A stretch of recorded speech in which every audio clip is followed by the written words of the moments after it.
Livro O Poder da Esperança, Depressão, Excesso de Passado, 3º capítulo, 2ª parte. Olhe para o futuro com esperança. Se você está manifestando os sintomas da depressão, precisa entender que o futuro não está à mercê das circunstâncias. Fuja de todo sentimento de desespero e incapacidade. Para Everton Padilha Gomes, cardiologista do Instituto do Coração, do Hospital das Clínicas da Faculdade de Medicina da Universidade de São Paulo, entre parênteses, INCOR, e diretor do Estudo Advento, entre parênteses. Falaremos mais sobre esse projeto no capítulo 9. Estar em depressão é como usar óculos escuros ao entardecer enquanto se dirige em uma estrada. Em certo momento, a pessoa terá a nítida impressão de que já é noite e que sua visão da estrada se encontra mais dificultada pela escuridão. Porém, se lembrar de tirar os óculos, verá que na verdade ainda existe muita claridade na pista. Literalmente, o médico diz: o depressivo não perde a noção da realidade, mas vê-a com tons mais graves. Ele enxerga sob uma ótica bem mais pessimista que a maioria das pessoas. Nesses momentos, sempre aconselho essas pessoas a darem um desconto a si mesmas e entenderem que a realidade é menos obscura do que imaginam. Explique os fracassos com realismo. Seja consciente de seus pontos fortes e fracos. Analise as situações de forma equilibrada. Por exemplo, se você não teve êxito em uma tentativa de emprego, não pense que é inútil, mas observe se existe muita dificuldade e se os candidatos são muitos. Da próxima vez, procure se preparar melhor para uma função almejada. Assuma o controle dos acontecimentos. Se a origem de seus problemas é, por exemplo, familiar, não pense que não há mais solução para os relacionamentos. Você pode fazer algo para melhorar sua maneira de se comunicar e esquecer as pretensões puramente egoístas. Essas são formas reais de melhorar o futuro. Terapia divina. Confiar em Deus como um ser disposto e ajudar, proteger, facilitar e favorecer aqueles que o procuram é o primeiro passo para se beneficiar da espiritualidade. Essa convicção produz um relacionamento com a divindade que inspira paz interior. É o mesmo sentimento de um pequeno menino que vai de mãos dadas com seu pai por um caminho pedregoso, não tendo medo porque sente segurança em uma mão forte. Da mesma forma, no caminho da vida, a pessoa que confia em Deus sabe que não há risco de todo tipo, que há riscos de todo tipo, mas sua fé no Criador a faz olhar para um futuro com serenidade, porque tem certeza de que seu Pai Celestial a protegerá. Ajudas específicas no caminho da vida incluem a oração a Deus, como falar a um amigo com quem se compartilha as aflições, e a leitura da Bíblia com suas histórias e mensagens que trazem paz interior. Selecione alguns textos curtos e tente memorizá-los para se lembrar deles em situações de crise. Finalmente, procure se aproximar de pessoas que compartilham desses ideais. Essa associação poderá servir como fonte de apoio para melhorar sua confiança em Deus.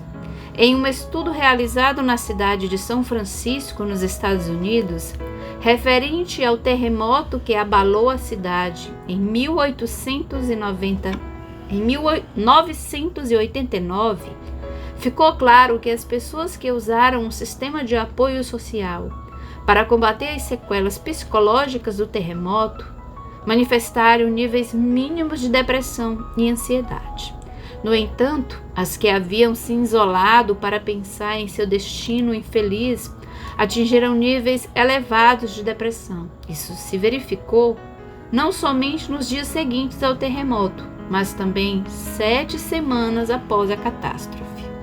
Se você costuma se isolar e pensar demasiadamente em suas angústias, mude de atitude ou estará se aproximando rapidamente da depressão.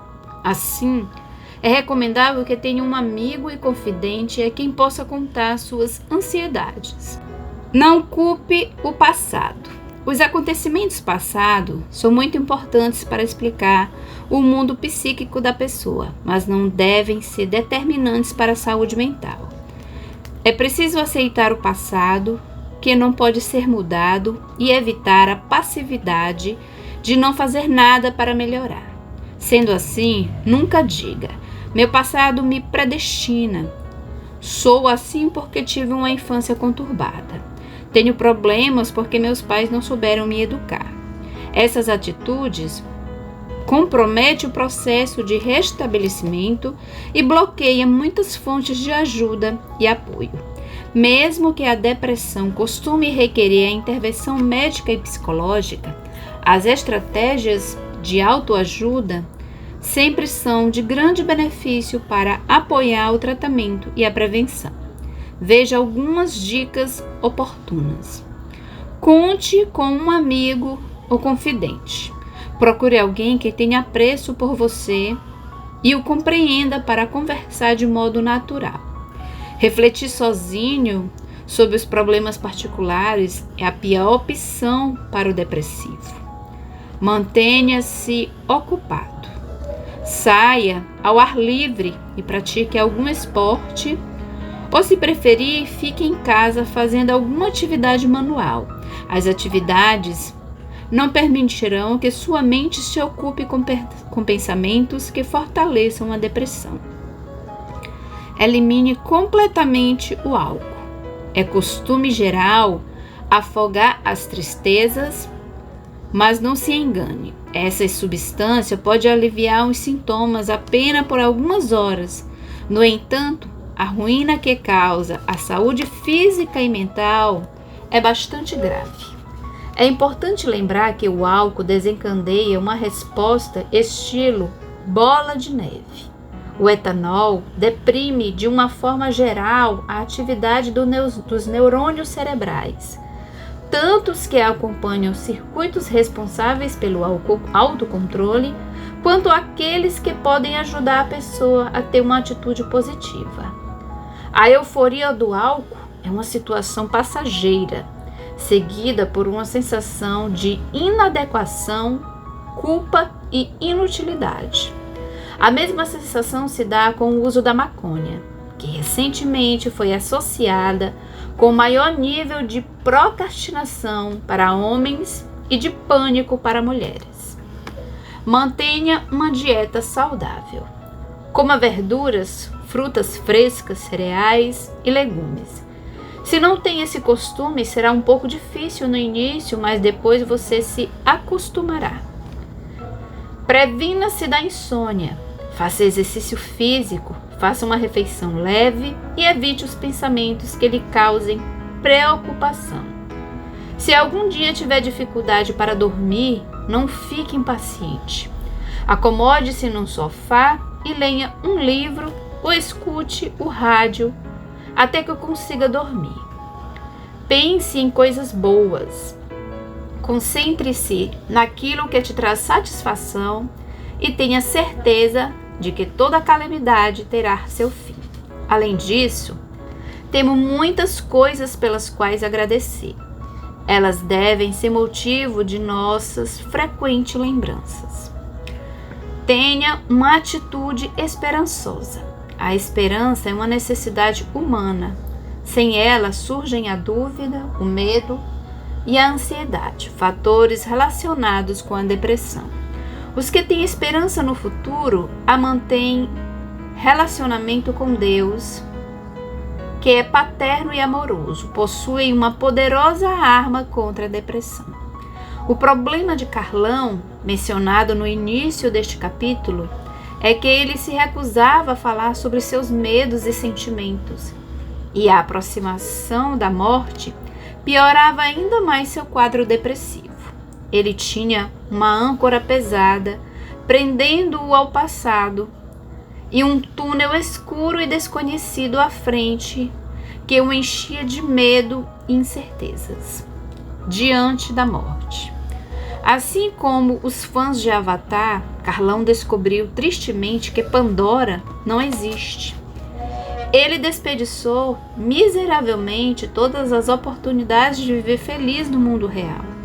A esposa partira havia muitos anos e a filha não queria vê-lo de jeito nenhum. Seu fim era certo e ele não tinha sequer um consolo religioso, uma esperança. Se Carlos soubesse o que Laura havia aprendido sobre a vida após a morte, pelo menos poderia se firmar nessa esperança. Sim, porque a Bíblia, quando descreve a morte dos salvos, sempre os faz nas cores da esperança. De fato, o último inimigo com o qual o ser humano se depara na vida é a morte. Ninguém consegue escapar dela. Talvez por isso haja tanta preocupação em torno do assunto.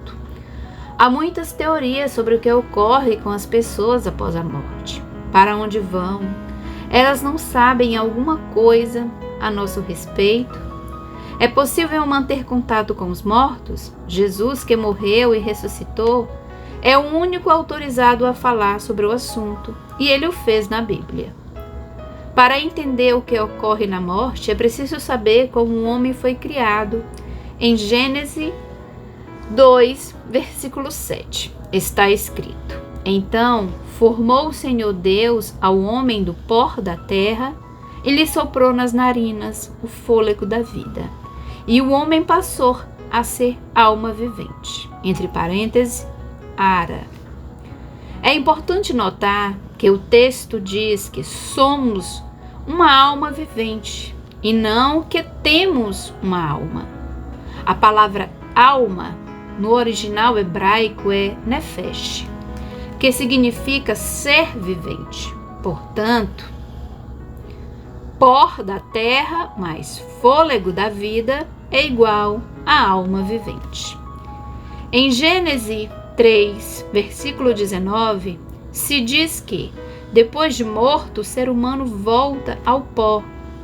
A equação, então, fica assim: a alma vivente é igual a fôlego da vida, alma vivente menos fôlego da vida, que é igual a pó da terra. No momento em que o ser humano morre, o fôlego volta a Deus e o pó volta à terra. A alma vivente deixa de existir, ou seja, morre. De fato, por causa do pecado, a alma, ou seja, o ser humano, tornou-se mortal. Em Ezequiel 18, versículo 4, afirma-se que a alma que pecar, essa morrerá. Somente Deus é imortal. 1 Timóteo 6, versículo 15 e 16. Como a maioria das pessoas, Laura achava que talvez fosse possível manter contato com os mortos. Porém, ela aprendeu na Bíblia que os mortos permanecem em estado de inconsciência, incapazes de se comunicar com os vivos. E isso está bem claro em textos como Eclesiásticos 9, capítulo 9, versículos 5 e 6, Salmos 146, versículo 4, entre outros. Sendo assim, os espíritos de mortos, dos quais ouvimos, são outras entidades. 2 Coríntios 11, versículo 14. Apocalipse 16, versículo 14. Para Laura, o texto bíblico mais interessante foi o que se refere à ressurreição de Lázaro. O relato está em João, versículo do 11 ao 14. Ali Jesus chama a morte de sono, reafirmando o conceito de inconsciência nesse estado. Quando chama Lázaro da sepultura, em uma demonstração de que ele realmente tem poder para ressuscitar qualquer morto, não importando o tempo em que essa pessoa tenha estado na sepultura, seu amigo Lázaro nada diz a respeito de qualquer coisa como céu, inferno ou mesmo corredores de luz. Lázaro estava morto, dormindo, inconsciente, descansando. Aliás, caso Lázaro estivesse desfrutando da vida eterna no paraíso, seria uma tremenda injustiça da parte de Cristo chamá-lo de volta a esta vida triste e fazer com que ele, de novo, estivesse sujeito a doenças e à morte. Sem contar que o paraíso não seria um lugar de felicidade. Se lá as pessoas pudessem contemplar os sofrimentos de seus parentes e amigos aqui no mundo, você não acha? Morrer é dormir e aguardar inconscientemente pela ressurreição. Nada de ir imediatamente para o inferno nem para o céu, muito menos reencarnar. Hebreus 9, versículo 27 e 28 é um texto muito claro.